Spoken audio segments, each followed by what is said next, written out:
Hey, and welcome to another video. Is this my pod? No. This is your YouTube. Hey friend, in this video, I am going to be doing, what am I doing with my hands? Hey friend, in this video, we are going to be continuing on a leaf series. We have parts 1 through 3 already uploaded to our channel where I showed you how I paint leaves, a bunch of different types of leaves. But in this series, in this part 4 of the series, we're gonna be painting 3 different herbs. We're gonna be painting sage, parsley, and thyme. So if you're like, well, where's the 4th part of that song, Jenna? Parsley, sage, rosemary, and thyme. Parsley, sage, rosemary, and thyme.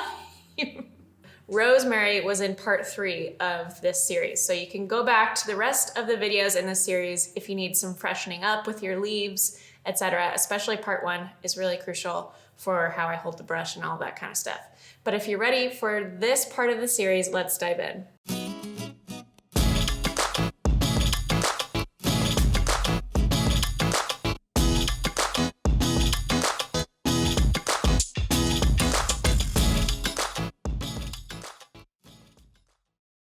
Okay, so for all 3 of these leaves or herbs, I'm gonna be painting with my size 6 round brush from Princeton. So I don't need my size 16, and if you've been watching a lot of my videos or you're familiar with my work, these are really the only 2 brushes that I work with on a day-to-day basis. Every once in a while, I'll throw in a wash brush in there, a flat brush, for pattern work, but especially for florals, I really only use these 2 sizes.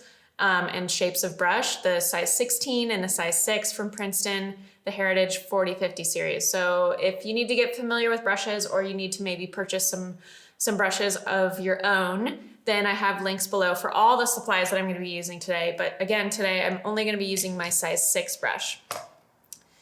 So first up, we're going to paint some parsley. I have a photo of the herb parsley pulled up on Pinterest. It's just a random image I found on Pinterest. This is going to be done in loose style floral watercolor, so it's not realistic. I'm not penciling out the shape of the leaf and then, laying down a lighter hue and then adding shading and darker values and details. In this, we're just kind of going off the feeling or the overall shape of the leaf to kind of emulate what it looks like in a photo. So I'm going to grab a kind of mid-tone green color that I have in my palette, which is Sap Green by Winsor & Newton. I'm gonna add a touch of brown to it, just for some of the leaves, and then other parts of the leaves will just be sap green by itself. But the brown I'm using is burnt umber. And I'm getting that little secondary green mixed up with the sap green and my burnt umber in one of my mixing wells so I can always come back to it throughout painting this herb. All right, so to start, I am going to use a slanted hold with my brush and try and get some of the belly of the brush down to give it this kind of thicker base. And then I'm going to use a vertical hold and paint in this really thin stem with little to no pressure on my brush.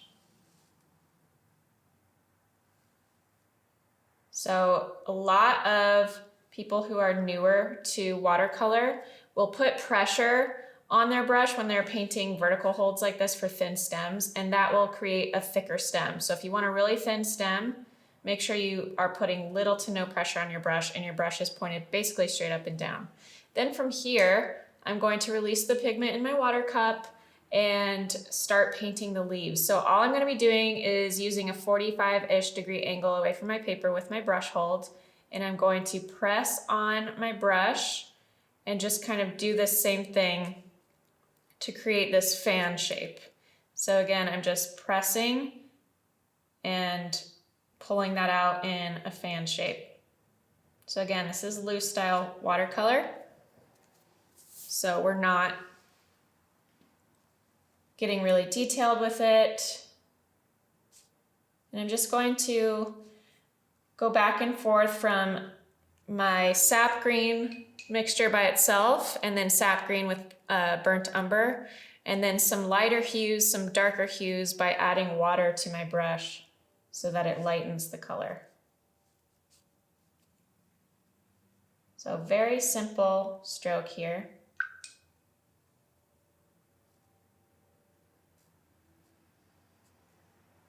And in a really dense bunch of parsley, there's a lot of leaves happening, so we're gonna overlap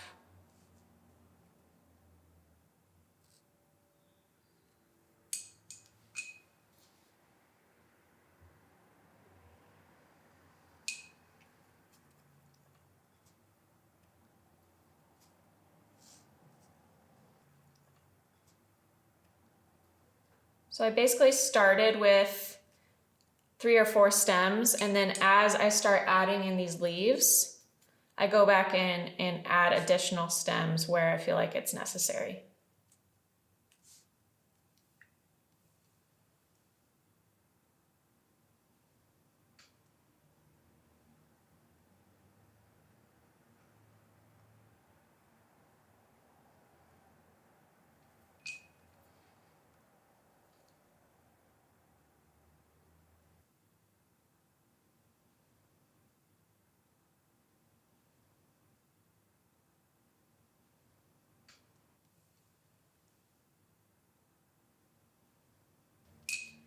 So you can see how there's more green hues and then some more brown green hues.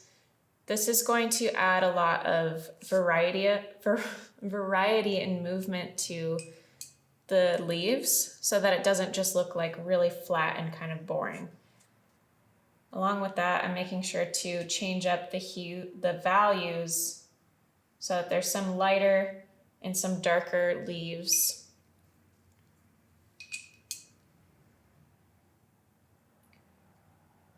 And I usually like to have the middle stem be the longest one. It's just easiest for flow and movement to look at.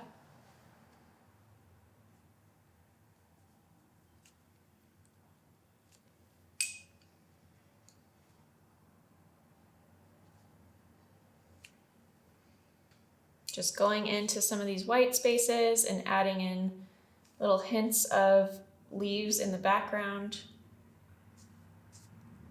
but don't want to overdo it too much. So there's our parsley, pretty basic, and you can go back into certain areas if you want to add like darker stems. You can just kind of overlap certain areas.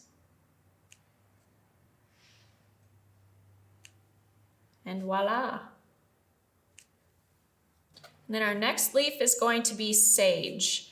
I love this one. It's basically just a loop. So I'm going to use that same brownish green color I have mixed up in my mixing well. Maybe add a bit more, a little touch of blue to it.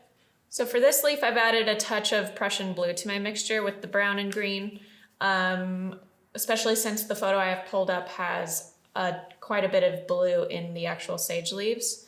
And I'm going to start really light. So I'm loading my size 6 brush up with that mixture, and then I'm going to release a lot of that pigment in my water cup so that I have mostly water with a tint of that color mixed up. So again, I'm going to start with the base of my stem, putting a little pressure down on my brush to make it a thicker base. And then I'm going to curve this direction with little to no pressure.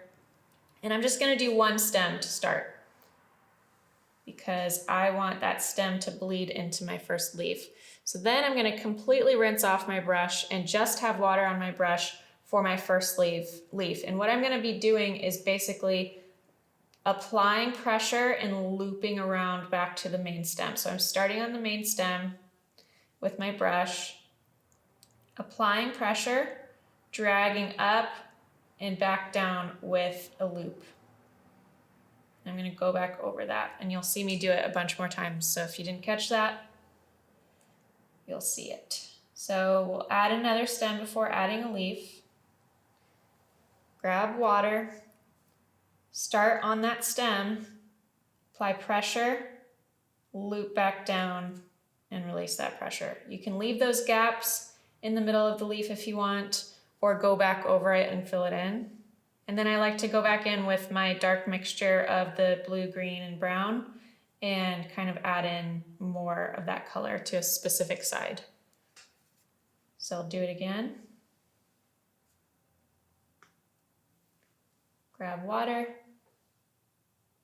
grab that stem, point, press, and loop back down.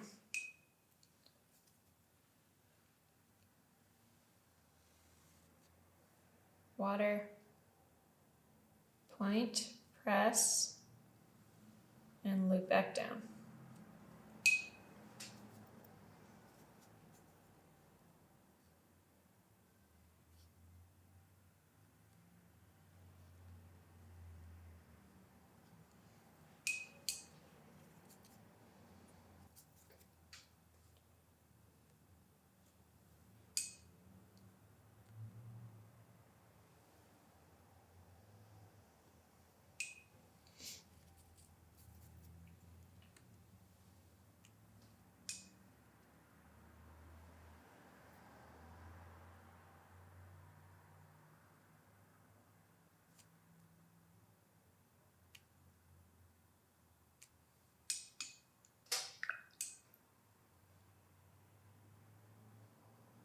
So same thing with the parsley. Some of these are really light to show distance and further away from this front edge.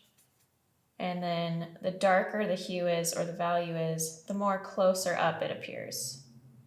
So I might go back over some of these leaves and darken them to bring them forward.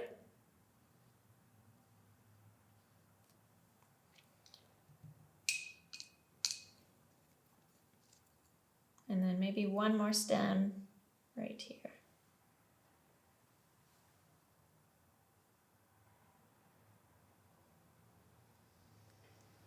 There you have some sage. All right, this one will be similar to what I did for the rosemary leaves in part 3, in the part 3 video of this series, but the actual leaflets are going to be shorter and stockier than rosemary. But we're going to start with a brown stem, so I'm going to grab burnt umber and drag it over here into my mixing well. And I have it kind of mixing in with this blue-green mixture that I did with the sage, and that's totally fine with me. I just don't want to grab all of that green, but that's going to be a nice hint to the leaf color.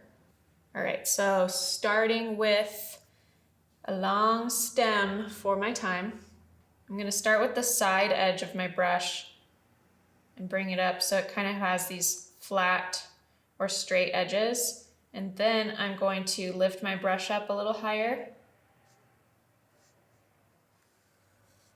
for a thin stem.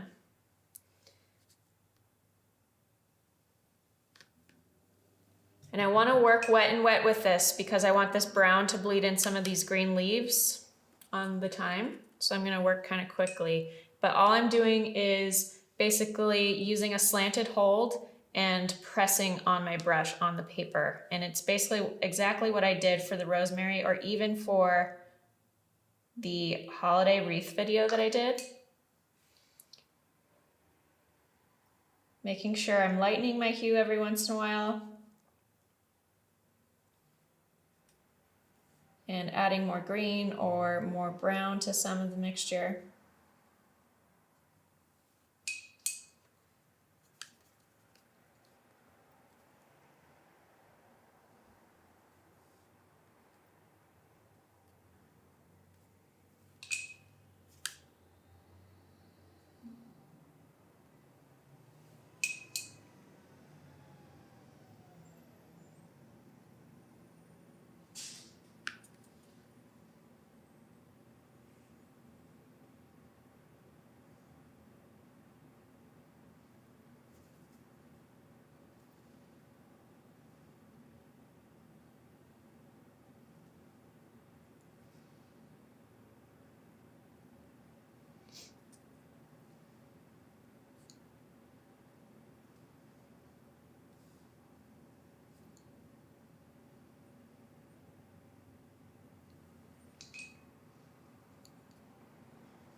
All right, there you have it. 3 different herbs to continue on our series, our wonderful series of watercolor leaves in loose style watercolor. So again, if you didn't check out parts 1 through 3, make sure you do so. We'll link them in the description below along with all the supplies that I used in this video. But keep it loose, keep it fun, and try not to overthink it or overdo it. And I know that sounds complicated and like also straightforward at the same time and kind of annoying. You're probably annoyed with me when I say, try not to overthink it, because so many of you are overthinking it. It's really straightforward and simple. It's, basic shapes. The overall shape for parsley is this fan shape for the leaf. The overall shape for sage is just a long loop. And then the overall shape for thyme is just placing your brush on the paper so it makes this tiny, skinny oval shape. So really, really simple and straightforward. It does take practice, however, because you just gotta develop and exercise that muscle of just making decisions and putting paint on paper to develop your muscle memory. So I highly encourage you watch this video multiple times and the first 3 parts of this series. And as always, thank you so much for watching. If you loved or liked this video, make sure you like it and you subscribe to our channel so you don't miss any future videos. And along with that, I would love to know what your favorite leaf to paint is, or your favorite herb maybe, or after practicing this video, which one of the 3 you liked to paint best. Let me know in the comments below, and I'll see you in the next video.